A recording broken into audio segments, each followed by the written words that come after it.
I noticed the same gray sedan 3 different times before I finally allowed myself to consider the possibility that something was wrong. At first, I dismissed it as coincidence.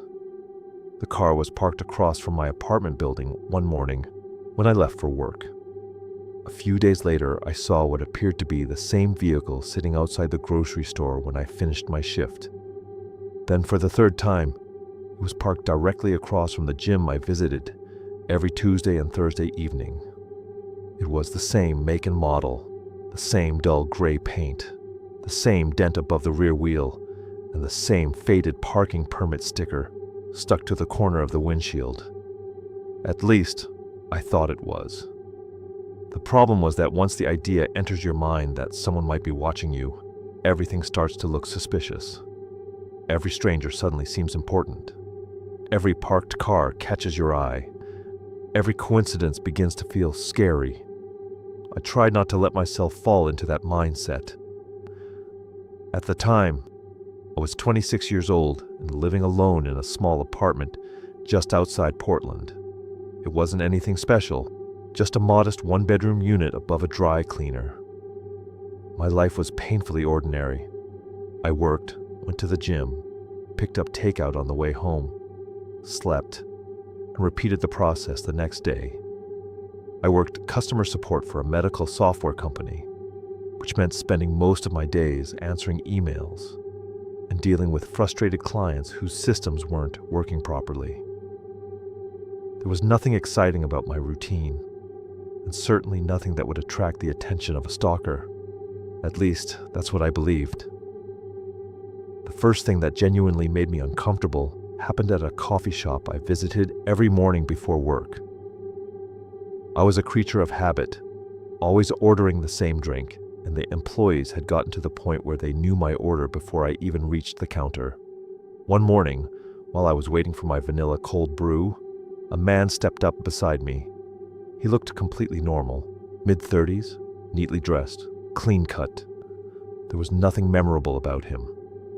He glanced at me, smiled casually, and said, "Vanilla cold brew, right?" I looked at him in surprise and answered, Yeah." He nodded as if confirming something and replied, "Told you." For a moment I thought he was talking directly to me. Then I noticed he was wearing earbuds. Maybe he was on a phone call. Maybe he wasn't even speaking to me at all. A second later, he laughed quietly, the way someone does when they've won a small argument or confirmed a prediction. Then he grabbed a black coffee and walked out. That was it. Strange, sure, but hardly terrifying. Mostly, I felt confused. A week later, I saw him again. This time, I was standing in line at a grocery store holding a frozen pizza and a couple of energy drinks when I glanced up and spotted him 2 registers away. He was looking directly at me, not smiling, not waving, just staring. The instant our eyes met, he looked away and focused on something else. It wasn't enough to set off alarm bells. People look at each other all the time. Still, I remembered him because of the coffee shop incident. By the time I got home, I had almost forgotten about it. A few days after that, I was leaving my apartment around 7 in the morning when I noticed the gray sedan parked across the street. This time, the same man was sitting behind the wheel. The sight of him made my stomach drop. Not because I immediately knew something was wrong, but because I suddenly realized I had seen him in 3 completely separate places: the coffee shop, the grocery store, and now outside my apartment. He wasn't watching me at that moment. He was looking down at his phone. But the second I stepped outside, the sedan pulled away from the curb and drove off. I stood there for several seconds wondering if I should photograph the license plate. Then I felt ridiculous. What was I supposed to tell someone? That a man happened to exist in the same city as me?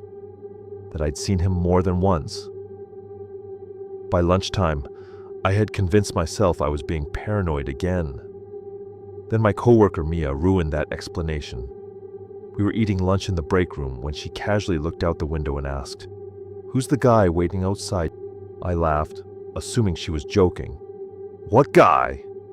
She pointed toward the parking lot. The moment I looked outside, my stomach tightened. Parked near the far edge of the lot was the gray sedan. I couldn't clearly see the driver through the windshield, but somehow I already knew who it was. Mia frowned. "Boyfriend?" she asked. "No." "Ex?" "No." She glanced back outside. "Then that's weird." I stared at the car for several seconds before it slowly started moving and drove away. The rest of the workday felt wrong. For the first time, I couldn't explain everything away as coincidence, because now somebody else had noticed it too. That evening, I called my sister. After listening patiently to everything, she said something that stuck with me. "Okay," she said. "Pretend you're right." I frowned. "What?" "Pretend you're right and he's following you. What happens if you're wrong?" I shrugged, even though she couldn't see me. "I feel stupid." There was a brief pause. "Okay, and what happens if you're right and ignore it?" That question stayed with me long after we ended the call. The next morning, I started paying attention. Really paying attention. I changed my routine.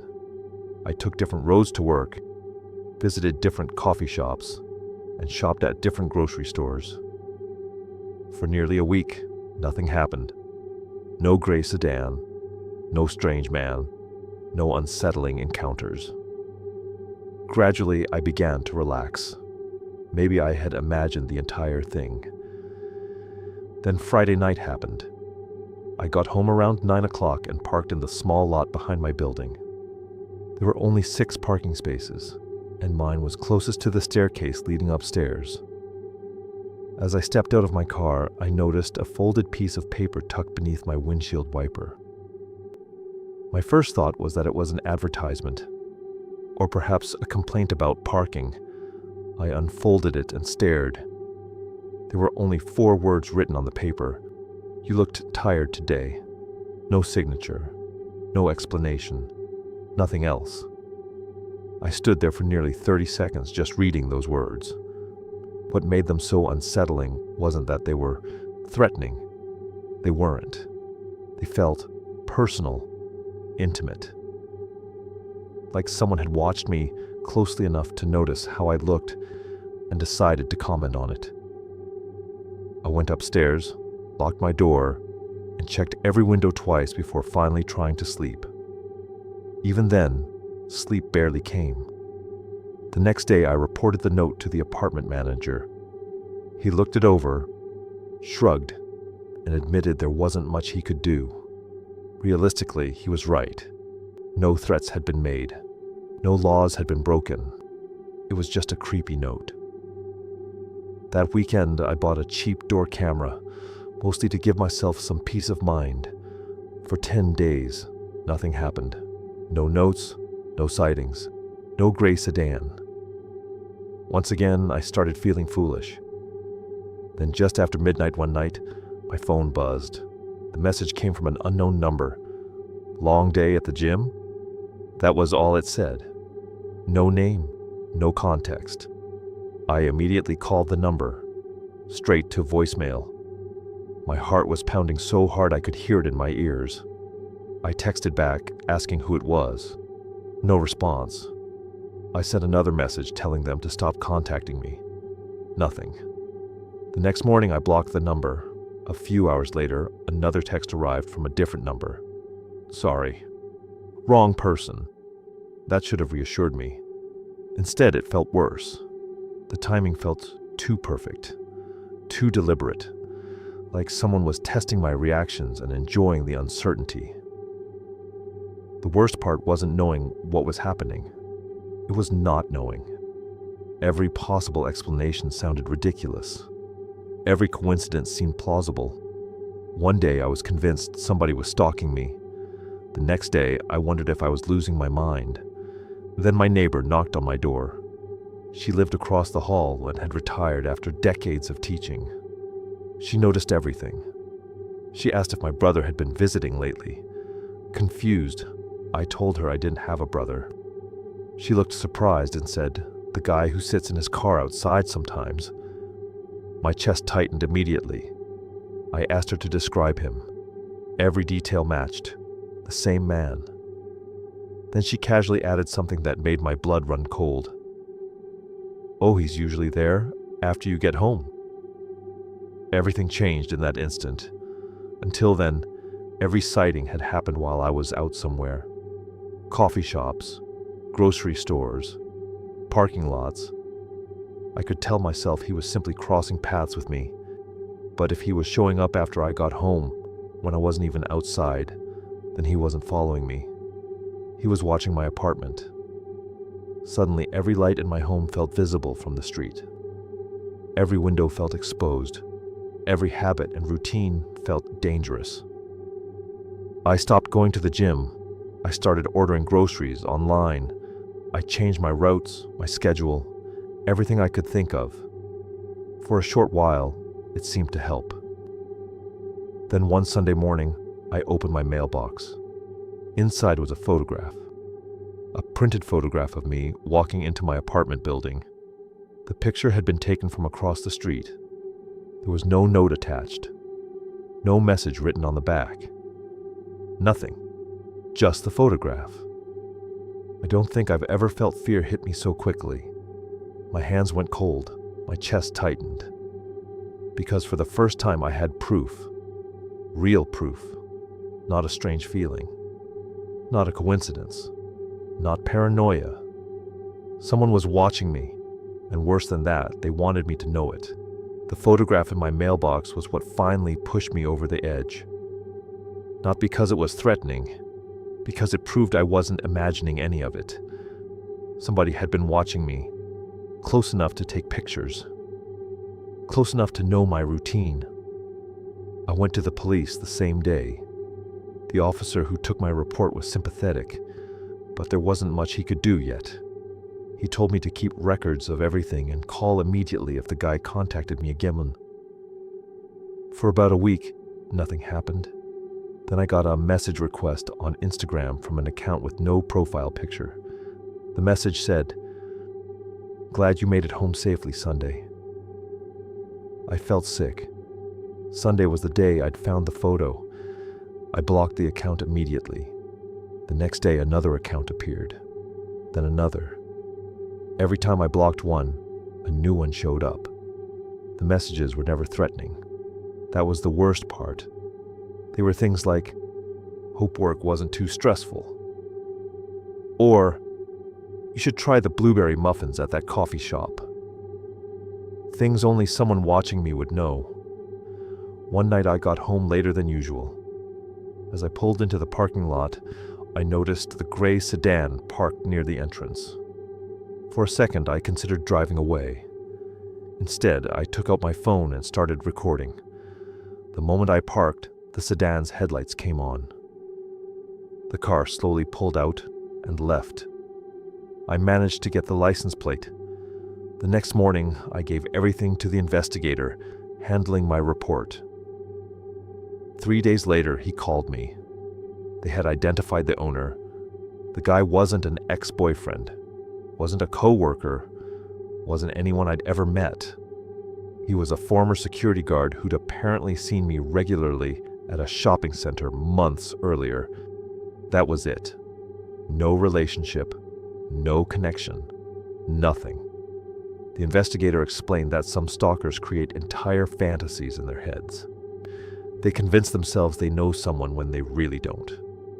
A few days later, police searched his apartment. They found hundreds of photographs, not just the one from my mailbox. Hundreds. Pictures of me getting the coffee, leaving work, walking into stores, carrying groceries. Some were taken months before I ever noticed him. The investigator showed me only a handful. Honestly, that was enough. One photo had been taken through the window of a restaurant while I was eating alone. I still have no idea where he was sitting when he took it. The evidence was enough for harassment charges and a restraining order. Legally, that should have been the end of everything. But about 2 months later, I was leaving work when I noticed a familiar gray sedan driving on the opposite side of the street. My stomach dropped immediately. The car passed without stopping. Maybe it wasn't him. Maybe it was. I never found out. I called the investigator afterward, and he checked. According to him, the man hadn't violated the restraining order. Still, for the rest of that day I couldn't focus on anything. That's the thing people don't really understand about being stalked. Even after it ends, it doesn't completely end. For a long time, every stranger seemed suspicious. Every parked car caught my attention. Every unknown notification made my heart jump. Most of that eventually faded. Life became normal again, at least mostly. But every now and then, I'll be sitting in a coffee shop or walking through a parking lot and remember that there was a period of my life when a complete stranger knew exactly where I'd be almost every day. Not because I told him, not because we were connected, simply because he'd been watching long enough to learn. And honestly, that's still the part that bothers me the most. The fact that for months I kept convincing myself it was all a coincidence. Because looking back now, the signs were there from the beginning. I just didn't want to believe someone I had never met could become obsessed with me for no reason at all.